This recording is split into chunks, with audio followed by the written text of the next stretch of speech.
let's get started, shall we? Thank you all for being here. Actually, before we get started, I wanted to put out, let me just stop that.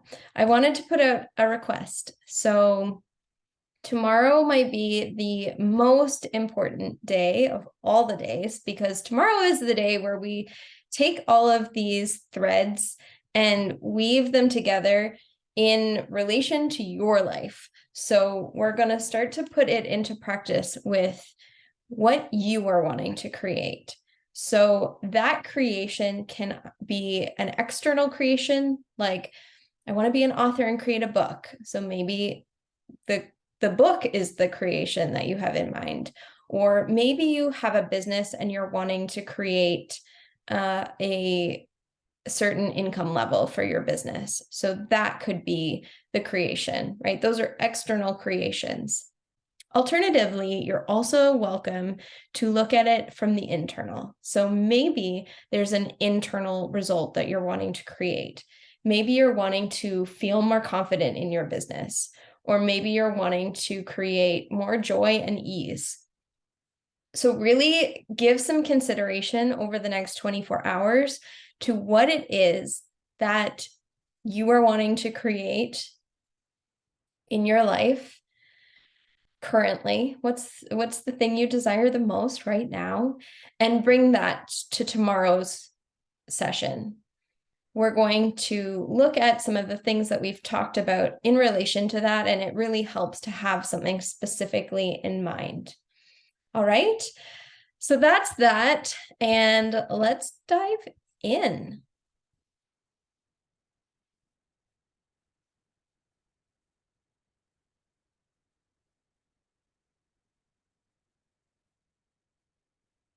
Is this not okay? Here we go. So connect to your creativity. We're on day 3. And I thought we'd just take today to compose ourselves and ground into what we've already learned. So day 1, we talked about creative efficiency, and I shared that concept with you. And we zeroed in on the value of the being. You'll notice I've changed the graphic just slightly to really emphasize that center core nucleus of this idea of creative efficiency. So our being, who we are being in any given moment, is contributing to or pulling away from what it is that we are wanting to create. And our being is an essential component to our level of efficiency in moving towards what it is we're wanting to create. So the more we feel secure towards that thing, the more we believe that that creative result is possible for us. I keep thinking about books because I know that Stephanie wanted to write a book or wants to write a book. And so starting to observe and get curious about how secure do I feel in my being, in my brain and my body, in the creation of this result. And we just want to be aware of it. We're always falling somewhere on the spectrum between insecurity and security. And the closer we get to the security side, the more easily we're going to be creating that result. Okay, so that was day 1. We also touched on what is creativity and expanded our perspective around it. So that was another thing we did on day 1. In day 2, we again explored the concept of creativity, and we really started to dig into this idea of creative trust. Trust is such an important component of security, right? So it is the ability to trust our creativity is vital if we're wanting to create internal security towards what we want to create. Day 2, we also looked at the river of misery and the challenges surrounding that, and we also normalized that part of the process. We looked at the creative force that lives in all natural things, right? So the force that lives in the embryo that allows it to become the fetus, the force that allow the buds to become a blossom, the force that allows the acorn to become the oak tree. That force lives inside us as well. It's less prescriptive when it comes to what we are creating in the world, but it lives inside of us. And lastly, on day 2, we talked about creativity is always a collaboration. So we are always collaborating with our creativity. Even when we're working on a project all on our own, it is still a collaboration because we are collaborating with the creative force that lives inside of us. And now we come to day 3. So today's session is all about the mechanics of creativity. So we're going to explore the mechanics of our being, because of course, that's one of the most impactful aspects of our creativity and our efficiency to create what we want. And we're going to explore the idea of how do we move from internal insecurity to internal security so that we can come into congruence with what we want and so that our creative force can flow through us in a way that feels good and isn't forced and isn't pressured. And so as we dive into this, I wanted to ask you all the question of what do we mean by this idea of being? What do we think about? Who is your being? So I'm going to pose that question to you all. I'd love to hear what some of your answers are. We've got presence. That's a good one. Essence. Yeah, I love that. Essence, creativity. Okay, love it. Soul. Awesome. All great answers.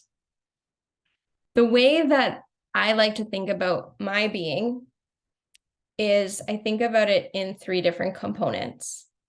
So I believe that my being is made up of my physical body, my brain, and my spirit. Physical body, brain, and spirit.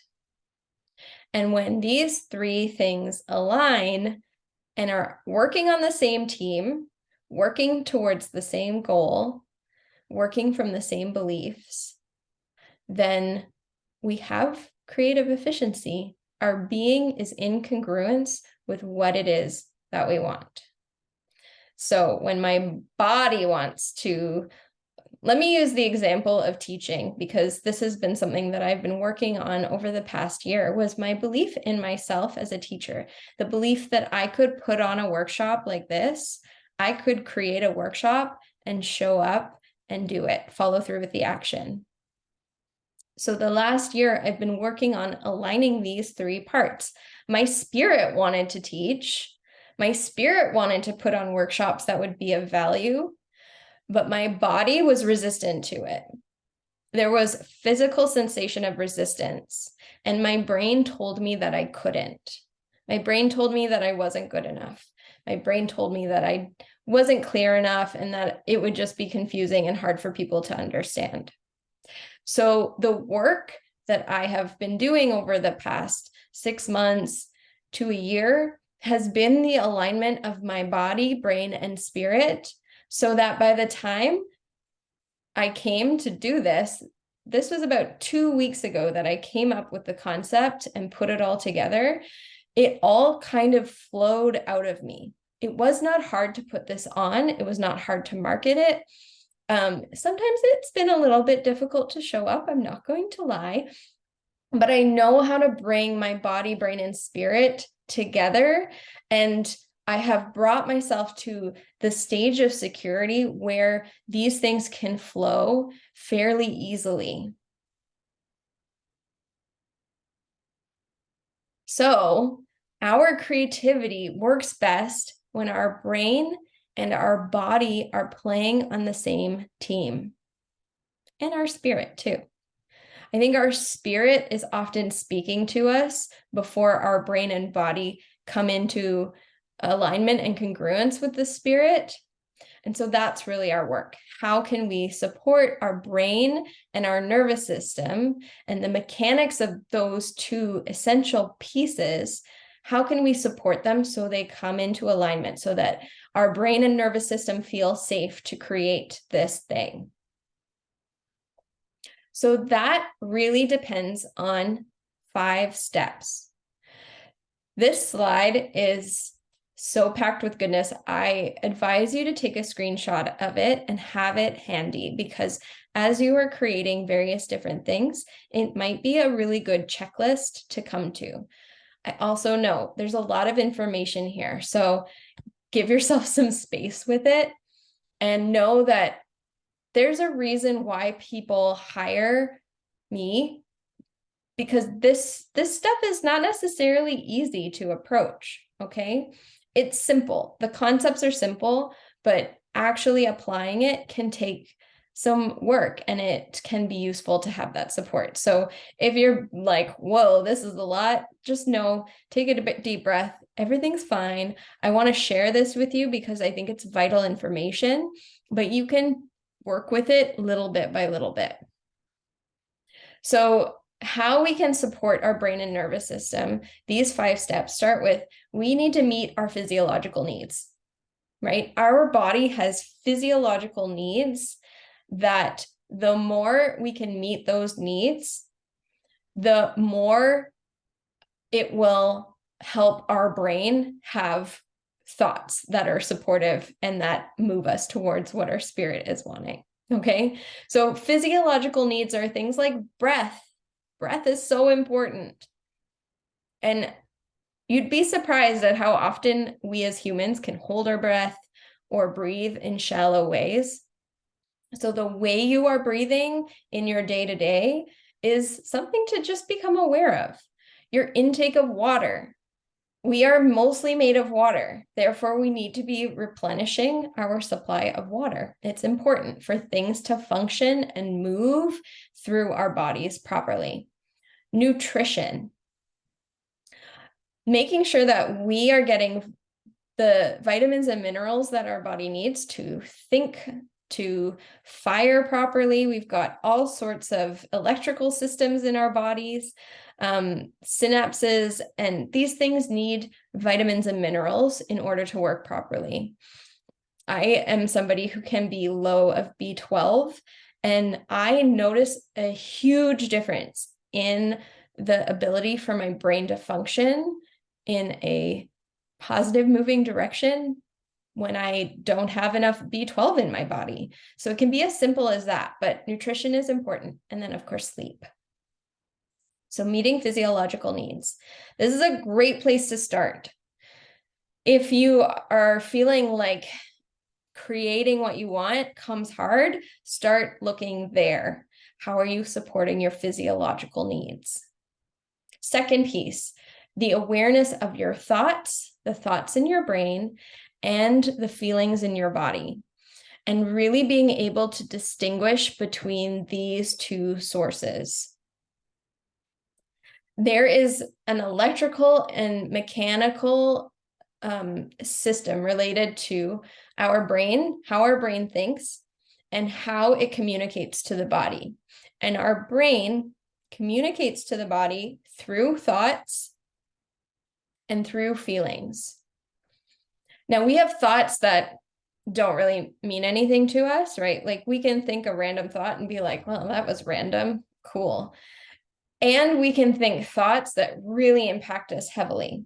Those I would call beliefs. And the difference between something that is as simple as a thought that doesn't really make an impact on us and a belief is that the thought has turned into a feeling. It's gone from just being played in our mind to dropping into the body through a feeling, a vibration. And those feelings and vibrations turn into activity in the body. It turns into a choice our body makes. So an action. Feelings are one-word labels. So an example of a feeling would be happiness. I feel happy. Another example would be I feel frustrated. It's really important we start to distinguish between our thoughts and our feelings. A thought being a sentence that runs in the mind, a feeling being a vibration, a felt sense in the body. Why our awareness of our thoughts and our feelings is so important is because these are the mechanisms that are creating the external actions. They're also the mechanisms that keep us from creating external actions. So if you think of the sculptor, the thoughts that sculptor is having are contributing to that person now going and manipulating clay in a way that builds a sculpture. Additionally, that sculptor may have thoughts that are resisting. They might have the creative spirit that wants them to sculpt, but they're having thoughts and feelings that are keeping them from taking action and creating the sculpture. So our thoughts and feelings are really, really important, crucial components of our creative aptitude. This leads us to the third point, which is speaks to curiosity. And once we become aware of our thoughts and our feelings, we really want to build this muscle of being able to look at them and be curious about what is truth in what my brain is offering to me, what is truth in what my body is feeling, and what is perception. There's a difference between facts and perception, right? So a fact would be it's 20 degrees outside. Everybody would agree. It says on the thermometer, this is a fact. A perception would be it's really hot or it's so cold, right? Perception is a judgment or a judgment on that fact. It is placing a narrative or a story around something that is neutral and factual. Related to this third piece, I wanted to share Maslow's hierarchy of needs. So Maslow was a psychologist back in the 1940s, I believe.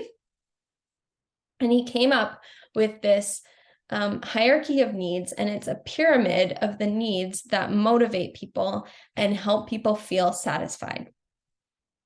So we feel most motivated and satisfied in our lives when our physiological needs are met, which we talked about, when we feel safe, when we feel a sense of love and belonging, when we feel a sense of esteem and appreciation, and when we feel like we are self-actualizing, so we are living up to the potential that we see for ourselves. When we feel like these needs are being met, we are most satisfied with our lives and we are reaching our potential and doing the things that our creative spirit wants to do. What I think is so important and often misunderstood or forgotten about when it comes to these hierarchy of needs is that they're also determined by our perception of the needs. So are we perceiving our physiological needs as being met? Are we perceiving ourselves as safe? Are we perceiving ourselves as loved and perceiving that we belong to a group or to multiple groups of people? We could logically be safe and not perceive ourselves to be safe. Anybody who struggles with anxiety knows that to be true, right? So we could have a roof over our heads, have food in the fridge, have water available to us, be drinking enough water. We could have all the things that allow us to be safe, and we could perceive that we are not safe, depending on what we are thinking and what we are feeling in our body. So the hierarchy of needs is not just we can't just look at it logically. We also have to look at it from the place of perception. This is where coaching comes in handy so much, because of course, our brain doesn't always look at these things as perceptions. Often it will serve up our perceptions as like, no, this is just true. I don't belong. I don't have any friends. Nobody loves me, right? That is not a factual truth. And so when we give ourselves time to investigate some of these things, we can start to unpack them and shift the perception around them so that, for instance, you feel safe when you are safe. That's kind of important, right?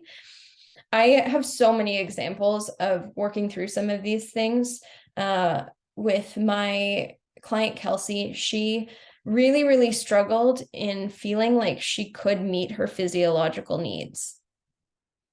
She struggled with her confidence in doing that. And because of that, she also struggled with her sense of safety and her sense of love and belonging and her sense of self-esteem and her sense of self-actualization. So our work was really in starting to shift her perception around her capabilities to meet her own physiological needs. And when we were able to shift that perception, she was now able to show up to those needs in a different way. She was way more able to sleep well.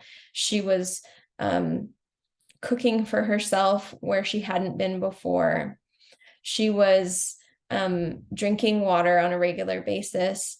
And then we started working on her perception of safety. So she started feeling safer in the world.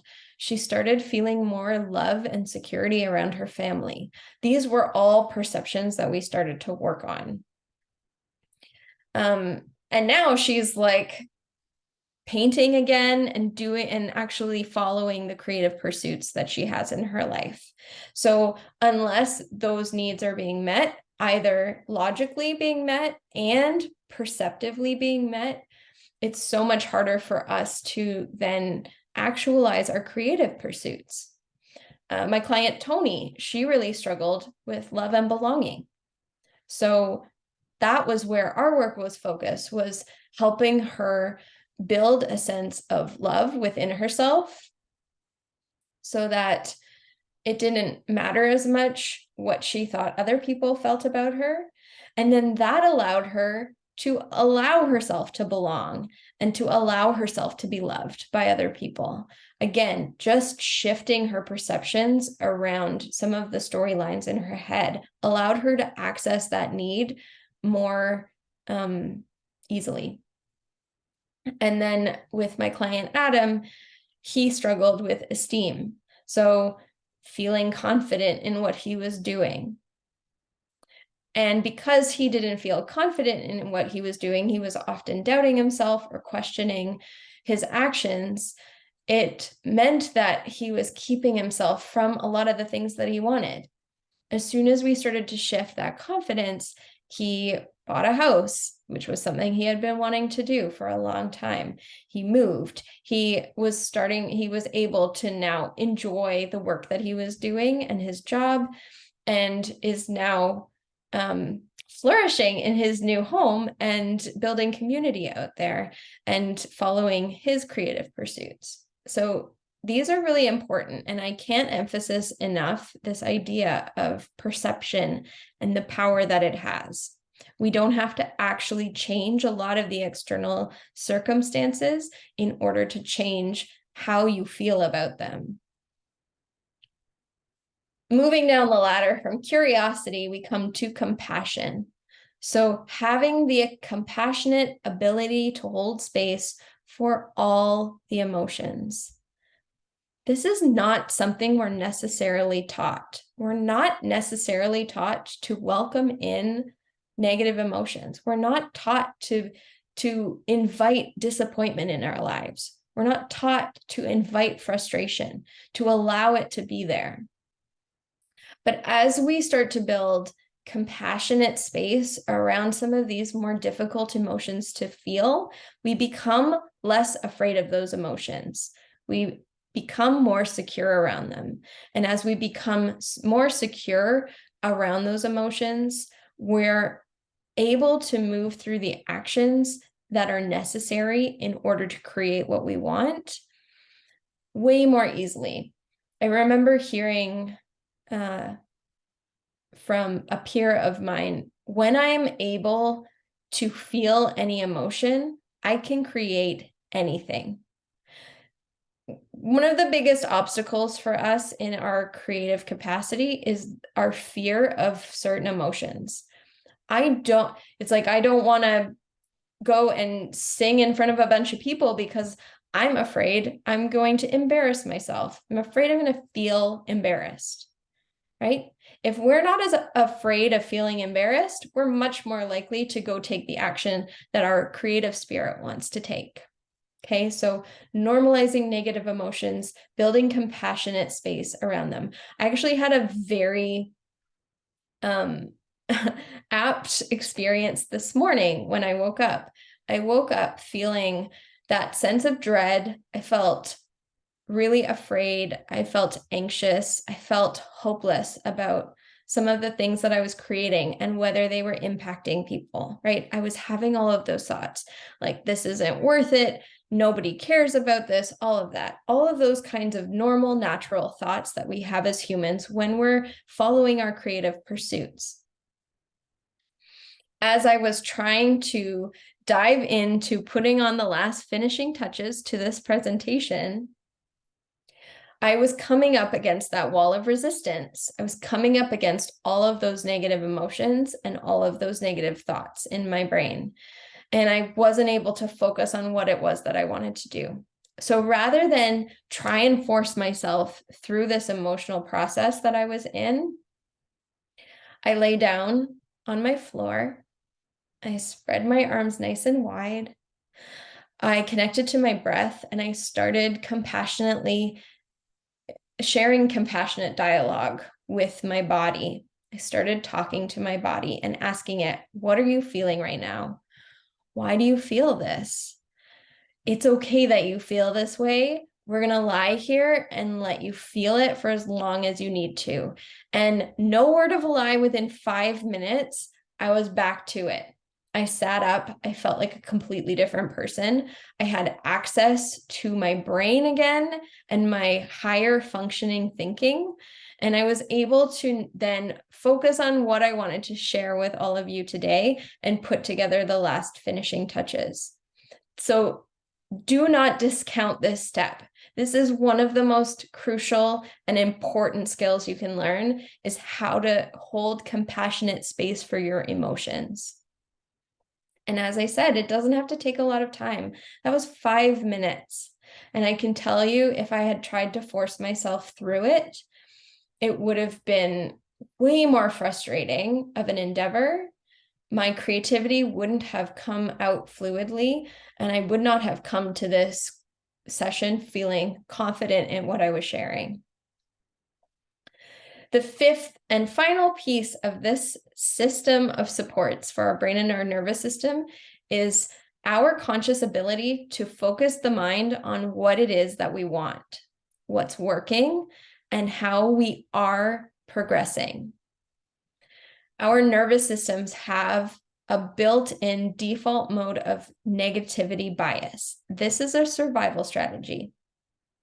We have negativity bias built into our systems as a way to be able to see any risks or see any dangers that are around us. Because of this, though, it's way more easy for our brains to default to negativity, to default on what we don't want, to default on what's not working, and to default on how we're not progressing. And because it's so easy for us to go into that default, it's imperative that we build the skill of using our conscious mind to look at what's working and what we want and what is progressing. The more you do it, the more that's going to shift your default mode. Okay, so this is really, really important. That's why celebrating our achievements is so important. The more we learn to celebrate our achievements and to own the things that are working, then the more capable we're going to feel and the more our creativity is going to freely flow through us. Because this slide was so intense, I wanted to provide you with just a simple place to start. So, again, coming back to the first day, day one, we really talked about the value of creating internal security towards our goals, helping our brain and body feel secure in moving towards those goals. And these are 3 easy ways that I have come up with that will add to your sense of internal security. And you'll notice that these 3 steps, these 3 easy ways, all start with the same word, which is normalize.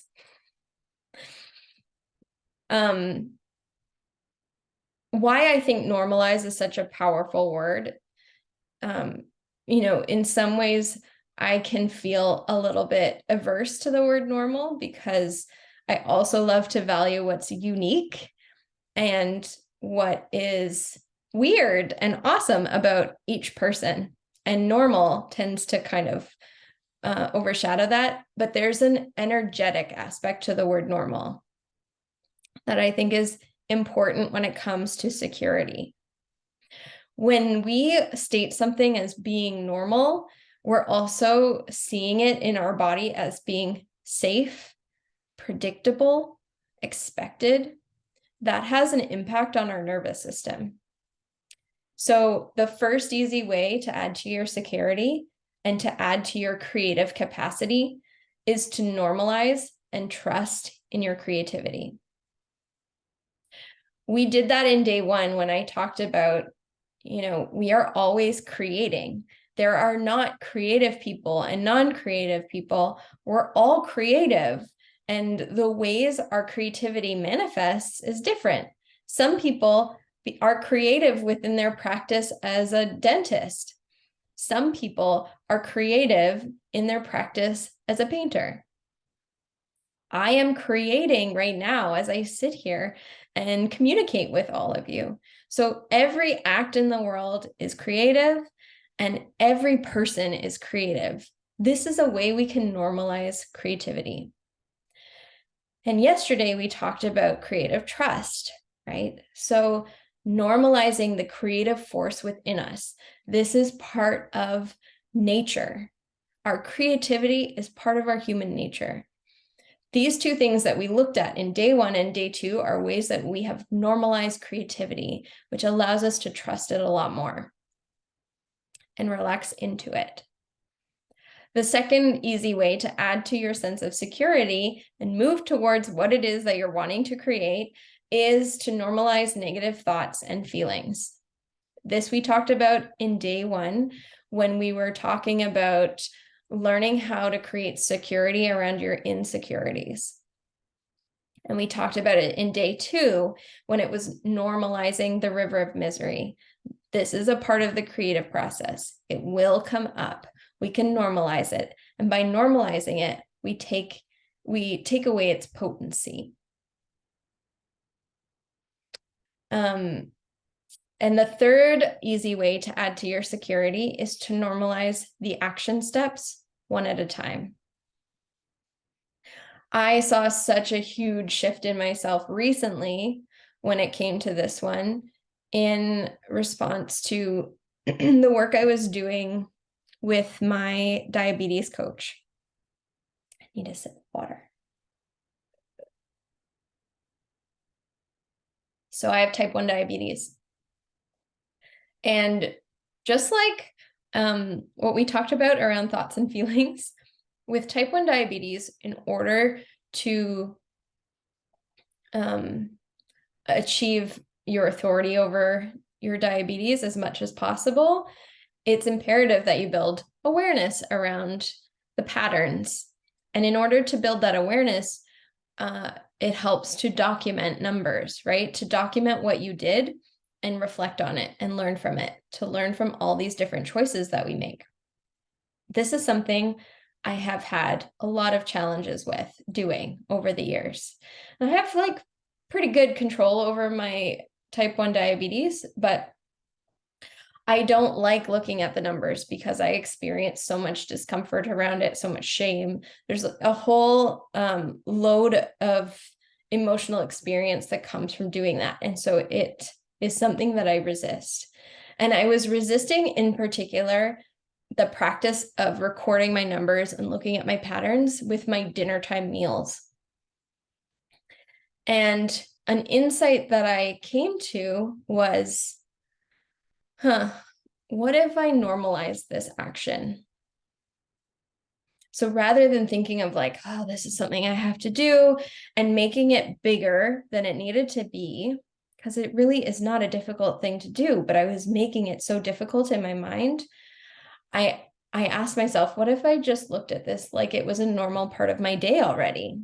Like if it was a normal part of my day, how would I look at it differently? And the phrase that came to mind was like, oh yeah, this is just what I do. So for me, I set up this plan that on Tuesdays, I would record the numbers, record the food I ate, record the patterns I was seeing.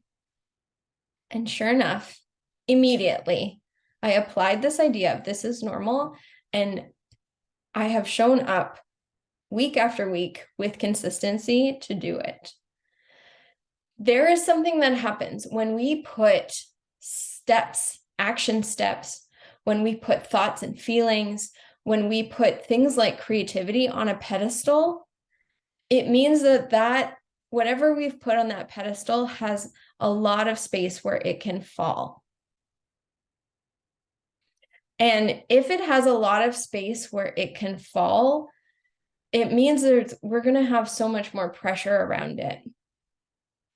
When we normalize these things, when we normalize the actions we want to take, when we normalize the negative thoughts and feelings, when we normalize our creative force, we're no longer looking at it on that pedestal. It doesn't hold the same weight that it did. And it becomes so much more accessible. So I want you to start thinking about that in regards to your creative pursuit, whether it's in your business, whether it's in your life, whether it's just a feeling that you want to have. What if it was normal? How would you look at it differently?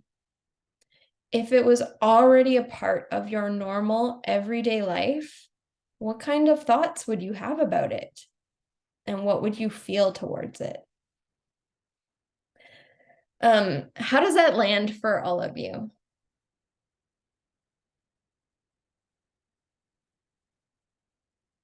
Yeah, Corlina says normalizing is so powerful. It's so simple, but it's so powerful. I agree. Honestly, it's a game changer. If you take anything from today's training, take that. Normalize the action steps you're wanting to take. Just look at them as normal. They don't have to be exciting. They don't have to be big and scary. What if they were just normal? I think that completes everything for today. So Lara and Carolina, thank you for being here. And to everybody else who's watching the replays, thanks for taking the time to do this. It means the world to me, and it's going to mean the world to you too when you put these things into practice and start seeing those creative pursuits come to life. Tomorrow, as I said, is a really important day. We're going to put this all into action for yourself and for your creative pursuits. So anybody who can attend live, even if you've been watching the replays and you haven't been able to make to the live classes, please come tomorrow if you can make it. We're just going to start to shift these things and help you become more secure with what it is that you want to create. Your creative pursuits are so important to me, and they're important to you too. So let's make them happen, even if it's just shifting the needle a little bit tomorrow. Okay, so think about what it is that's really important to you to create this year, and let's talk about it tomorrow and start to use some of these things that I have brought to light in support of that. Okay, that's it for me. Thanks, everybody.